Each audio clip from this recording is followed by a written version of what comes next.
नमस्कार. रिद्धी व्हॉइस स्टोरीमध्ये आपलं स्वागत आहे. जगावेगळं नातं भाग 1.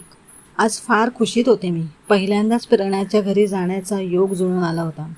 प्रेरणा आणि माझी काहीच महिन्यापूर्वी नेट भेट झाली. अल्पावधीतच छान मैत्री झाली आमची. फोनवर बराच वेळ बोलणे होते, पण आज तिच्या घरी प्रत्यक्ष जाण्याची ही पहिलीच वेळ. नोकरदार मुंबईकरांचा रविवार हा एकमेव हक्काचा आरामाचा दिवस. रोजच्या वाऱ्यालाही लाजवेल अशा जलद गतीने धावणारे हे मुंबईचे घड्याळ आज रविवारी विलक्षण मंदावते. सकाळपासूनच दिनक्रम कासवाच्या गतीने चालू होतो. तसंच माझंही झालं होतं, पण तरी जमेल तेवढं लवकर सगळं आटोपलं आणि प्रेरणाकडे जाण्यासाठी बाहेर पडले.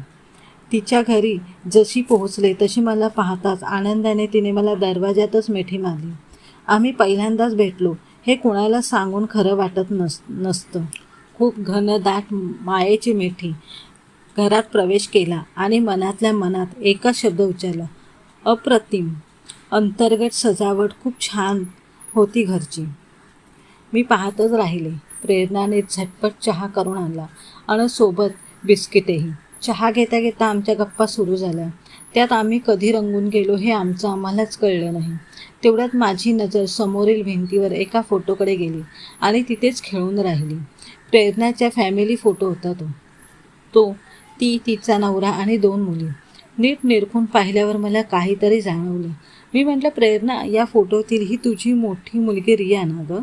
आणि ही दुसरी परी, बरोबर? अर्थातच आमचं फोनवरचं बोलणं इतकं नक्कीच झालं होतं. पण परी तर तुम्हा सर्वांपेक्षा खूप वेगळी दिसते. हे ऐकून प्रेरणा चमकल्यासारखी वाटली. समोरील रिकाम्या कपबशा उचलून स्वयंपाकघरात गेली. 2 ते 3 मिनिटांनी ती बाहेर आली खरी, पण वेगळ्याच विश्वात हरवलेली होती. मी न राहून तिच्या खांद्यावर हात ठेवला तशी ती भानावर आली आणि खुदकन हसली. म्हणाली, थांब, एक गंमत सांगते तुला. तिच्या खळखळून हसण्याने माझ्याही मनावरचं ओझं उतरलं. तिने आपल्या बोलण्यासाठी गाडी पुढे दमटवली. तुला माहीत आहे ना, मुंबईची जीवन वाहिनी, आपली ट्रेन, ती कशी रोज एखाद्या महाराणीसारखी डौल्यात धावत असते. मी म्हटलं, हो ना. काय तो तिचा रुबाब. आजूबाजूचा धुरळाच नाही तर इमारतीही, रस्ते, झाडे सगळ्यांनाच जणू गेलात उडवत असं म्हणत ती मागे लोटत धावत असते. आपण बापडे आज्ञाधारक दासीसारखे गमगुमान तिच्यासोबत जात असतो. प्रेरणा म्हणे, मग काय तर. आणि त्यात हा मुंबईतील उसळलेला गर्दीचा महापूर. अगदी नकोशी वाटते रे ही गर्दी. बसायला जागा तर सोड, धड उभं राहणं म्हणजे सुद्धा जिकरीचंच. त्यातून दरवाजात उभं राहिलं नाही तर उतरायलाच मिळणार नाही. त्यामुळे मला रोज जीव मुठीत घेऊन दरवाजाच्या कडेला उभं राहून प्रवास केल्याशिवाय गत्यंतर धडधाकटपणे उतरायला आणि सुरक्षित अवस्थेत घरी पोहोचायला मिळणे म्हणजेच नशीब आणि काळाने आपल्यावर केलेली मेहरबानी जण.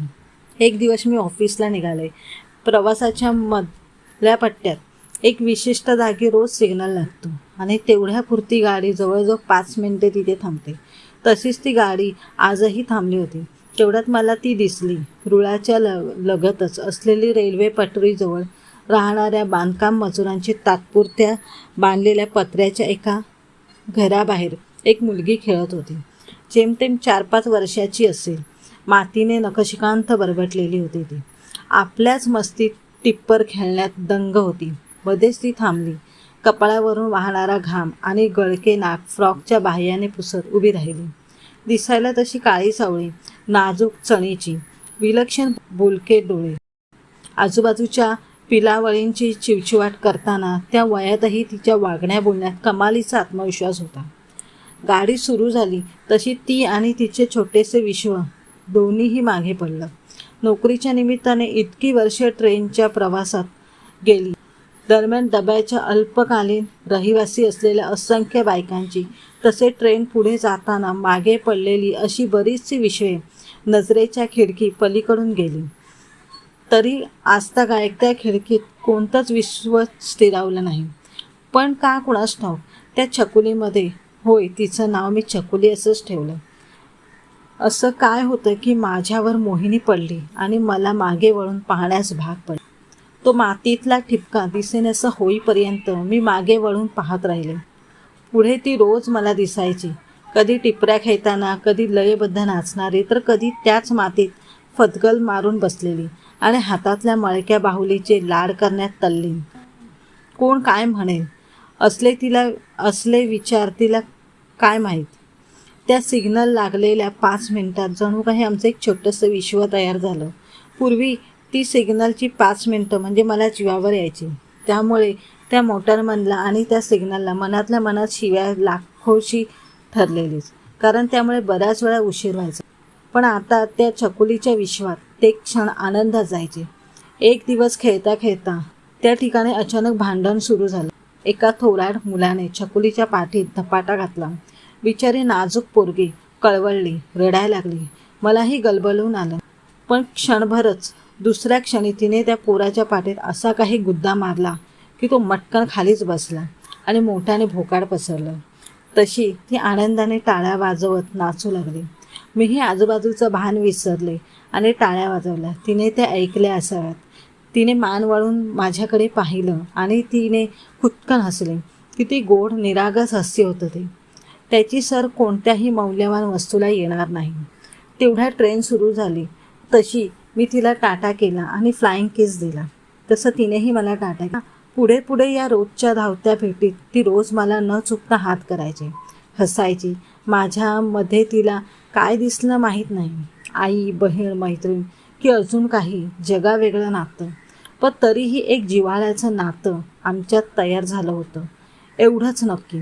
अधूनमधून मी ट्रेनमधून चॉकलेट्स, पिना, हेअरबँड असे छोट्या छोट्या गोष्टी तिच्या दिशेने टाकायचे. तिला त्याचं एवढं अप्रूप असायचं की जणू काही खजिनाच गवसल्यासारखं. ती त्या वस्तू घेऊन नाचायची. साहजिकच होतं म्हणा. बरेच दिवस चाललं असतं. एकदा मी खूप आजारी पडले. मग काय ऑफिसला सक्तीची विश्रांती. ते 4-5 दिवस तपाप्रमाणे भासले मला. माझंही स्वतःचं कुटुंब होतं की, नवरा, एक लहान मुलगी. तरी हे जगावेगळं नातं मला प्रिय झालं होतं.